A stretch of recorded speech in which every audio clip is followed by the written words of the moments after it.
Αποφασίζεις να εκφράσεις τις προθέσεις σου στη γυναίκα που σου αρέσει και αφού το κάνεις, δεν βλέπεις ή δεν παίρνεις την ανταπόκριση που θα ήθελες. Με λίγα λόγια, απορρίπτεσαι. Παρ' όλα αυτά, μετά την απόρριψη και αφού περάσει κάποιο χρονικό διάστημα, η γυναίκα αρχίζει και δείχνει πάλι ενδιαφέρον. Η ίδια γυναίκα η οποία σε απέρριψε στην αρχή. Για παράδειγμα, ενώ εσύ κάθεσαι ανέμελος και έχεις αποδεχτεί την απόρριψη, ξαφνικά σου έρχεται ένα μήνυμα και σου λέει: Καλημέρα, τι κάνεις? Είμαι ο Χρήστος από το Men of Style και σήμερα θα μιλήσουμε για το με απέρριψε, όμως συνεχίζει να δείχνει ενδιαφέρον. Πάμε!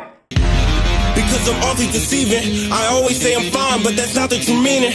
The walls are caving in and it leaves me with feelings. But the only one that matters is I won't be defeated. Τρεις πυλώνες θα δούμε στο συγκεκριμένο βίντεο και αυτή είναι η εξής. Πρώτα απ' όλα, ο τρόπος σκέψης. Δεύτερον, πώς διαχειρίζεσαι μια γυναίκα η οποία σε έχει απορρίψει και συνεχίζει να δείχνει ενδιαφέρον μέσω μηνυμάτων. Και ο τρίτος πυλώνας είναι πώς διαχειρίζεσαι μια γυναίκα όταν αφού σε έχει απορρίψει συνεχίζει να δείχνει ενδιαφέρον ενώ είστε από κοντά. Δηλαδή είστε σε μια κοινή παρέα και ενώ σου έχει δείξει ότι δεν ενδιαφέρεται, δηλαδή σε έχει απορρίψει και δεν θέλει να δημιουργήσει μια περαιτέρω επαφή μαζί σου, συνεχίζει και σου δείχνει κάποια ψίχουλα ενδιαφέροντος, άλλες φορές περισσότερα, άλλες φορές λιγότερα και σου κάνει το μυαλό πουρέ. Πάμε να δούμε τον κάθε ένα πυλώνα ξεχωριστά και να τον αναλύσουμε. Πρώτα απ' όλα, όταν κάποιος ή κάποια μας απορρίπτει, σταματάμε να δείχνουμε ενδιαφέρον γιατί όσο περισσότερο κυνηγάμε ένα άτομο το οποίο δεν ενδιαφέρεται για εμάς ή έχει δείξει πως δεν θέλει να κάνει κάτι ερωτικό μαζί μας, τόσο περισσότερο η αξία μας μειώνεται, με αποτέλεσμα οι πιθανότητες να γίνει κάτι με τη συγκεκριμένη γυναίκα να ελαχιστοποιούνται. Από τη στιγμή όμως που μια γυναίκα σε απέρριψε, αλλά συνεχίζει και σου δείχνει ενδιαφέρον, δηλαδή σε αγγίζει όταν είστε κοντά, προσπαθεί να ενεργοποιήσει πρώτη συζήτηση ή σου στέλνει κάποια μηνύματα σε περίπτωση που δεν είστε για παράδειγμα σε κοινή παρέα,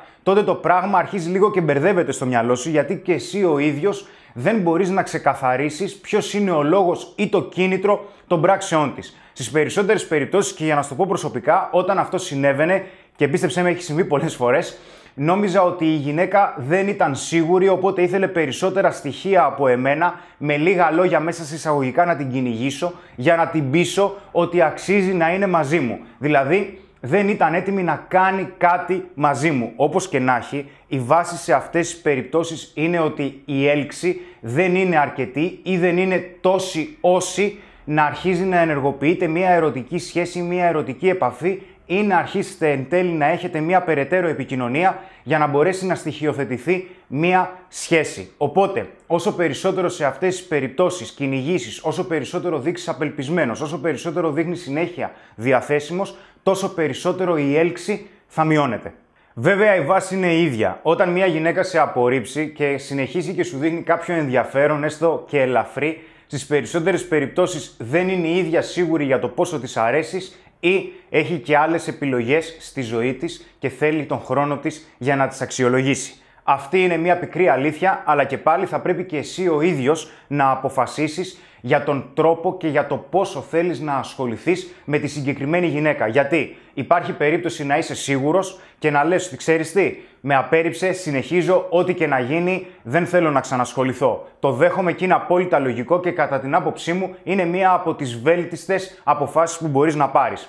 Υπάρχουν όμως και κάποιες άλλες περιπτώσεις όπου μπορεί να μην έχεις επιλογές και να θέλεις να δεις τι μπορείς να κάνεις. Να τη θέλεις ρε παιδί μου ακόμα. Οπότε θα χρειαστεί όταν μια γυναίκα σε έχει απορρίψει και συνεχίζει να σου δείχνει ενδιαφέρον, να το διαχειριστείς με τέτοιο τρόπο ώστε να μην δείχνεις απελπισμένος, να μην ρίχνεις την αξιοπρέπειά σου, ενώ ταυτόχρονα να της δείχνεις ότι ναι μεν ενδιαφέρεσαι, αλλά με συγκεκριμένους όρους. Και τι εννοώ με συγκεκριμένους όρους? Το σημαντικότερο που πρέπει να θυμάσαι είναι πως δεν γίνεται να δείχνεις ενδιαφέρον, βασικά να δείχνεις το μέγιστο ενδιαφέρον κάθε φορά που η γυναίκα ξαναδείχνει σε εσένα πως ενδιαφέρεται ή μπορεί να ενδιαφέρεται. Δηλαδή θα χρειαστεί να επικοινωνήσεις πως δεν γίνεται να σου δείχνει συνέχεια ενδιαφέρον, να κάνει ένα βήμα πίσω, να σου ξαναδείχνει ενδιαφέρον, να κάνει ένα βήμα πίσω, να σου ξαναδείχνει ενδιαφέρον και εσύ κάθε λίγο και λιγάκι να είσαι εκεί, να συνεχίζεις να επικοινωνείς, να συνεχίζεις να μιλάς ατελείωτα, επειδή εκείνη αποφάσισε πως έτυχε, της ήρθε, θέλει απλά επιβεβαίωση ή απλά θέλει να μιλάει με κάποιον που του αρέσει. Όχι.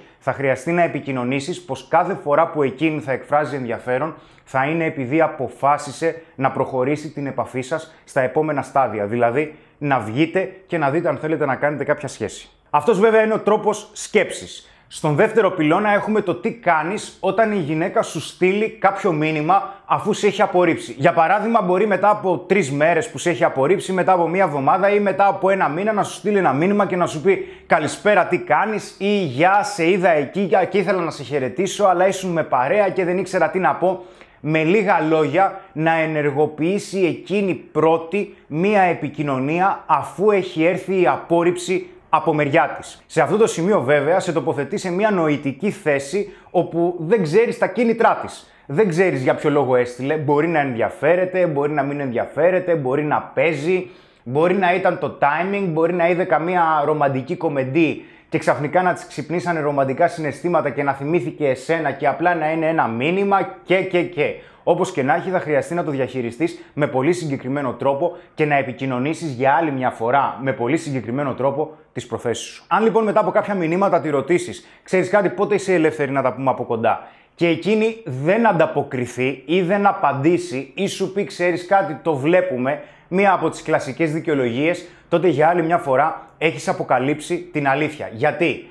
Αν σου έστειλε μήνυμα επειδή το μετάνιωσε που σε απέρριψε και πραγματικά θέλει να κάνει κάτι μαζί σου, προφανώς και θα δεχτεί να βγείτε. Αν όμως απλά έστειλε γιατί έτυχε, γιατί εκείνη τη στιγμή το αισθάνθηκε χωρίς να ξέρει και εκείνη ακριβώς το λόγο, ή ήθελε να δει απλά αν συνεχίζεις να είσαι διαθέσιμος, να μιλάς μαζί της ατελείωτα, χωρίς να προκύπτει κάποια περαιτέρω επαφή, τότε έχεις δει πως η συγκεκριμένη γυναίκα δεν ενδιαφέρεται. Βέβαια, αν σου ξαναστείλει κι άλλο μήνυμα, δηλαδή σου στέλνει το πρώτο μήνυμα, της λες, ξέρεις κάτι, πότε είσαι ελεύθερη να τα πούμε, σου λέει, ξέρεις τι, δεν ξέρω, θα δούμε, αν είναι θα σου πω, τότε εσύ δεν επικοινωνείς πρώτος. Αν επικοινωνήσει και δεύτερη φορά πρώτη και σου πει πάλι, ξέρεις τι κάνεις, που είσαι και αυτά, ακολουθείς πάλι το ίδιο μοτίβο. Δηλαδή, ανταλλάζετε 3-4 μηνύματα και μετά τη ρωτάς πότε είναι ελεύθερη να τα πείτε. Αν για άλλη μια φορά σου πει όχι, τότε δεν υπάρχει άλλη ευκαιρία. Της έχεις προτείνει 2 φορές να τα πείτε από κοντά αφού σε έχει απορρίψει.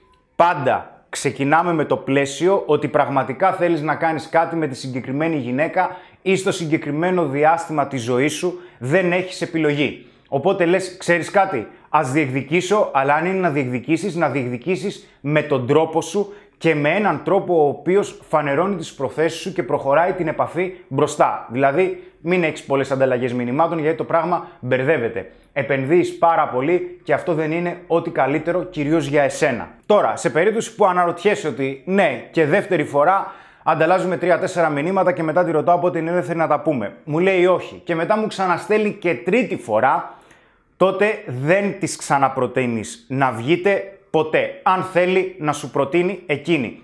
Μην ξεχνάς πως σε οποιοδήποτε σενάριο και αν υπάρχει η απόρριψη, θα πρέπει από τη στιγμή που η γυναίκα σε απέρριψε να σε διεκδικήσει εκείνη περισσότερο και να προσπαθήσει να σε κερδίσει εκείνη. Δεν γίνεται να καταργήσουμε το αυτονόητο και δεν γίνεται να κυνηγάμε και να διεκδικούμε ανθρώπους οι οποίοι μας έχουν απορρίψει. Μπορείς όμως να εκφράζεις τις προθέσεις σου με χαλαρό τρόπο και να δείχνεις ότι η επικοινωνία θα γίνεται μέσα σε ένα συγκεκριμένο πλαίσιο και σε συγκεκριμένα όρια. Αν λοιπόν επικοινωνήσει για άλλη μια φορά μαζί σου, τρίτη φορά, χωρίς να προτείνει να τα πείτε από κοντά, τότε απλά πες ένα γεια, αλλά ξέρεις τι, επειδή έχω πάρα πολλή δουλειά, είμαι πάρα πολύ απασχολημένος, μιλάμε κάποια άλλη στιγμή. Δηλαδή, κόψε την επικοινωνία άμεσα. Αν ενδιαφέρεται, ας σου κάνει πρόταση να τα πείτε από κοντά. Ο τρίτος πυλώνας είναι όταν συνεχίζει να σου δείχνει ενδιαφέρον από κοντά. Δηλαδή, τυχαίνει να είσαστε σε κοινή παρέα, της έχεις δείξει ή της έχεις εκφράσει λεκτικά μέσω πράξεων ότι θέλεις να το προχωρήσετε, αλλά εκείνη σου έχει δείξει ότι δεν θέλει. Όμως, παρόλα αυτά,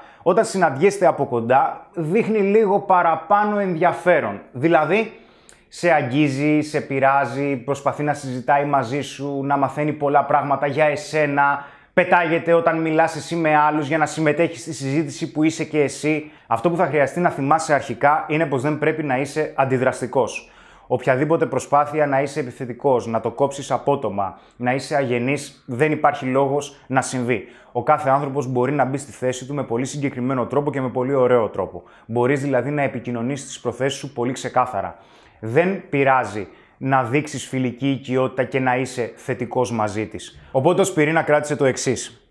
Αν μια γυναίκα σε απορρίψει, αλλά επειδή σου αρέσει πολύ και θέλεις να δεις ποιες είναι οι πραγματικές σου πιθανότητες μαζί της, ο σκοπός είναι να βγείτε ραντεβού. Όχι να βγείτε φιλικά, αλλά να βγείτε ραντεβού. Γιατί όσο περισσότερο συνεχίζει και σου δείχνει ενδιαφέρον, ενώ σε έχει απορρίψει, τότε πιθανότητα το κάνει γιατί την κολακεύει το γεγονός να μιλάει με κάποιον που του αρέσει. Όχι επειδή θέλει να κάνει κάτι πραγματικά μαζί του. Στο παρελθόν, όταν μου τυχαίναν τέτοιες περιπτώσεις, συνήθως το μυαλό μου πήγαινε σε δύο κατευθύνσεις. Έλεγα ότι ξέρεις τι, από τη στιγμή που έδειξε ενδιαφέρον, πιθανότητα να ενδιαφέρεται. Οπότε να συνεχίζω να επικοινωνώ μαζί της, έτσι ώστε να την πείσω ή ότι αξίζω ή ότι να προσφέρω λίγο χρόνο παραπάνω για να δω αν πραγματικά ενδιαφέρεται.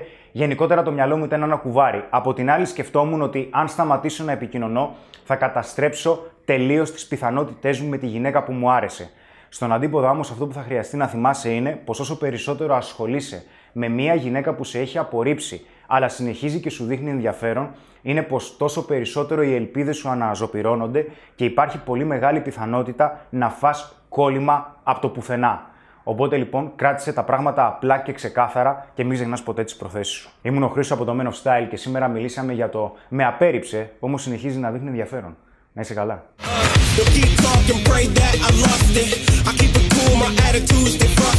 And I'm intending to bring a revolution. There far too many problems, but far few solutions.